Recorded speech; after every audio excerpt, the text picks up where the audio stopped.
Hello friends, आजच्या नवीन व्हिडिओमध्ये तुमचे मनापासून स्वागत करते। तर आज आपण बघा इथं ब्लाऊज शिवून झालेला आहे आणि त्याची फिटिंग कशी करायची ते एकदम सोप्या पद्धतीमध्ये सांगणार आहे मी। तर इथे बघा फिटिंग आपल्याला ब्लाऊजची करायची आहे। तर फिटिंग करताना सुद्धा बघा कोणकोणत्या गोष्टीची काळजी घ्यावी लागते तर ते मी पुढे सांगणार आहे। तर व्हिडिओ तुम्ही शेवटपर्यंत पहा। आता इथे बघा मी बाही घेतलेली आहे दोघं साईडच्या। आता हे पाठीमागचा पार्ट आहे, बाही जोडायचा मुंड्याचा आकार आणि खाली जे आहे ते पुढच्या भागाचे मुंड्याचे आकार दिसतंय तुम्हाला। तर या पद्धतीने दोघं बाह्या आहेत ते चेक करायच्या। नाही तर मग काय होतं की अस्तर आपण जेव्हा जोडतो तर ते दोघं साईडचे आपण जोडतो खरं, पण एकाच साईडचे बाही आपल्याला जॉईंट होते। तर तसं होऊ नये यासाठी व्यवस्थित ते चेक करून घ्यायचं। आता इथे बघा पाठीमागचा पार्ट आहे त्याला मी उलट्या बाजूने ठेवलेला आहे आणि त्याच्यावरती पुढचा जो पार्ट होता त्याला सरळ बाजूकडून ठेवला होता आणि शोल्डरला तिथे पाव इंचपेक्षा कमी अंतर घ्यायचं, म्हणजे एकदम कोपऱ्यावरती शिलाई टाकायची आहे। आता बघा उलट्या साईडने फिरून घेतलं आणि इथं मी शोल्डर आहे ते शिवून घ्यायचे। तर गड्याकडून आपल्याला 2-3 टिपा एक्स्ट्राचे टाकायचे, म्हणजे शिलाई तिथे लोक करायची आहे आपल्याला। आता बघा एक्स्ट्राचे धागे वगैरे कट करून घेतले। तर इथं बघा तुम्हाला थोडासा पार्ट आहे तो एक्स्ट्रा दिसत असेल तर तो तसा जर असेल तर ते कटिंग करून घ्यायचं आहे, म्हणजे बाही जोडायला आपल्याला सोपं जातं। आता दुसरा पार्ट सुद्धा आपल्याला त्याच पद्धतीने इथे जोडायचा आहे। तर बघा इथे या पद्धतीने एकदम कोपऱ्यावरती शिलाई टाकायची आहे। तर पुढचा पार्ट जो आहे तर तो कसा शिवायचा तर त्याचा व्हिडिओ जो आहे तो मी याआधी चॅनलवर टाकलेला आहे। तर बघा बऱ्याचदा आपण ब्लाऊजचे पुढचे पार्ट जेव्हा जोडतो तर गळा मोठा झाला की बघ पुढचा जो गळा आहे तो समोर असं खाली येतो, म्हणजे पुढचे शोल्डर आहे ते खाली उतरतात। तर तसं होऊ नये यासाठी त्या व्हिडिओमध्ये मी डिटेल अशी माहिती दिलेली आहे। तर तो व्हिडिओ तुम्ही नक्की पहा। आता इथं बघा दुसऱ्या साईडने सुद्धा आपण इथं या पद्धतीने 2-3 टिपा एक्स्ट्राचे टाकून घेतलेले आहे। आता इथे सुद्धा बघा व्यवस्थित चेक करून घ्यायचं, आपल्याला बाही जोडायची आहे त्या साईडला। आता इथे आपल्याला बाही जोडायची आहे। आता वरती बघा इथं पाठीमागचा पार्ट दिसतोय तुम्हाला, तर बाही सुद्धा आपण या पद्धतीने चेक करायची आहे। आता इथे बघा बाहीची गडी घातली, त्याच्यानंतर सेंटर पॉइंट काढायचा आहे आपल्याला। आता शोल्डर जिथं जॉईंट केलंय तिथं आपल्याला तो सेंटर ठेवायचा आहे बघा, जे खडूने मार्किंग आपण केलेलं आहे ते। आणि व्यवस्थित असं बाही ओढायची नाही, जसं आहे तशी जिथं धरवत आपल्याला अर्धा इंचावरती शिलाई टाकायची आहे। तर या पद्धतीने बघा तुम्ही मार्जिंगमध्ये जेवढं ॲड केलं असेल, म्हणजे मी इथं बाहीमध्ये अर्धा इंच 1 इंच ॲड करत असते शिलाई मार्जिंग। म्हणजे आपण जेव्हा बाही जोडतो शोल्डरसोबत तिथं अर्धा इंच जातं आणि खाली जर आपण बाही अस्तरसोबत जोडतो तेव्हा सुद्धा अर्धा इंच घेत असते। त्यासाठी मी इथं 1 इंच बाही लांबीमध्ये एक्स्ट्रा मार्जिन घेत असते। आता इथे बघा दोघं साईडहून बाही आपण जोडून झाल्यावर या टोकापासून दुसऱ्या टोकापर्यंत आपल्याला काय करायचं आहे, संपूर्ण अशी बाहीला शिलाई टाकायची असते, म्हणजे डबल टिप टाकायची असते आपल्याला। त्याच्यानंतर बघा इथं व्यवस्थित बाही चेक करायचं। आता इथे बघा आपल्याला सरळ बाजूकडून एक शिलाई टाकायची असते। तर इथं बघू शकता तुम्ही जी क्रॉसपट्टी आहे ती कमी पडली होती, तर त्यासाठी फिटिंग कशी करायची त्यासाठी बघा इथं जेवढं आपल्याला कमी पडतंय कापड तेवढं खाली व्यवस्थित तसंच धरायचं आहे। आणि एक्स्ट्राचं इथं मार्जिन घेतलेली होती त्याच्यासाठी बघा मी जेवढं एक्स्ट्रा आहे तिथं तेवढं मी इथं शिलाई टाकून घेतलेली आहे। आता इथं कटिंग करून घ्यायचं, एक्स्ट्राचा कापड दिसतोय तो। आता दुसऱ्या साईडने आपण बाही जॉईंट करणार आहोत।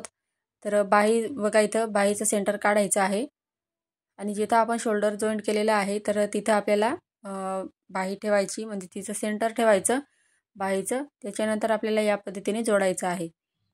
तर पहा इथं मी या पद्धतीने व्यवस्थित जोडून घेते, अर्धा इंचाची मार्जिन घेत। तर दुसऱ्या साईडने या पद्धतीने फिरवायचं आणि तिथं सुद्धा आपल्याला इथं बाही शिवून घ्यायची आहे।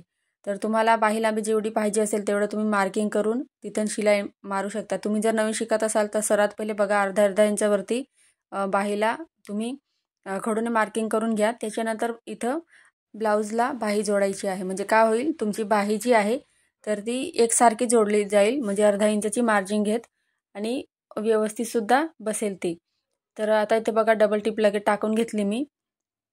आता बाही सुद्धा व्यवस्थित इथं चेक करायचं आणि सरळ बाजूकडून आपल्याला इथं शिलाई टाकायची आहे सर्वात पहिले, म्हणजे त्याचे धागे वगैरे जर ब्लाऊजचे निघत असतील तर ते आतल्या साईडला फिटिंगमध्ये जातं आपले, त्यासाठी।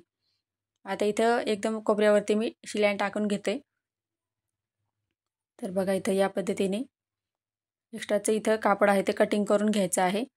आता ब्लाऊजला उलट्या साईडने फिरवायचं आहे आपल्याला, जेणेकरून फिटिंगची मापं टाकायला सोपं जाईल त्यासाठी.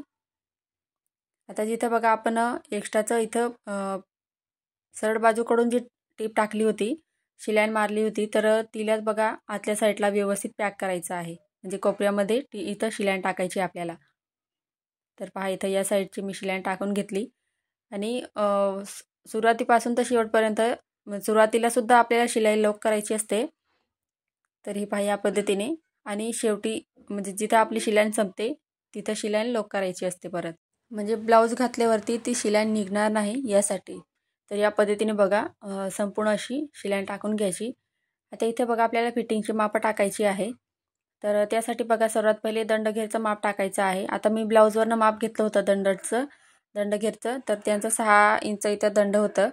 आता छातीचा चौथा भाग घ्यायचा आहे. तर लूपपट्टी एक्स्ट्राची होती ती सोडून आपल्याला छातीचा चौथा भाग घ्यायचा 8.5 इंच, आणि खाली कमरेच्या इथं बघा मी 1.25 इंचावरती मार्किंग करते. म्हणजे 1.5 इंच मार्जिन घेतलं होतं मी ब्लाऊजमध्ये. तर ते आपण जी सरळ बाजूकडून शिलाई टाकली होती, तर त्याच्यामध्ये 1.25 इंच आपलं शिलाई मार्जिनमध्ये गेलं.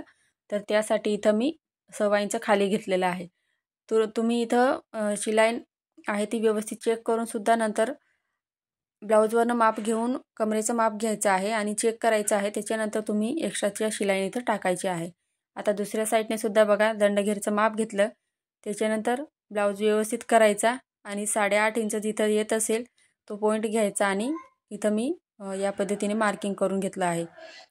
आता बघा फिटिंग करताना जेवढं आता छाती ही 34 साईजच छाती होती त्यांची, तर 4 इंच मायनस करायचं आहे आणि कमरेचं माप इथं टाकायचं आहे. आता इथं बघा या पद्धतीने आपण ब्लाऊजची फिटिंग केली. आता ब्लाऊज जो आहे तो सरळ बाजूने फिरून घेऊया, म्हणजे आपल्याला कळेल की इथं फिटिंग जी आहे ती आपली परफेक्ट आलेली आहे.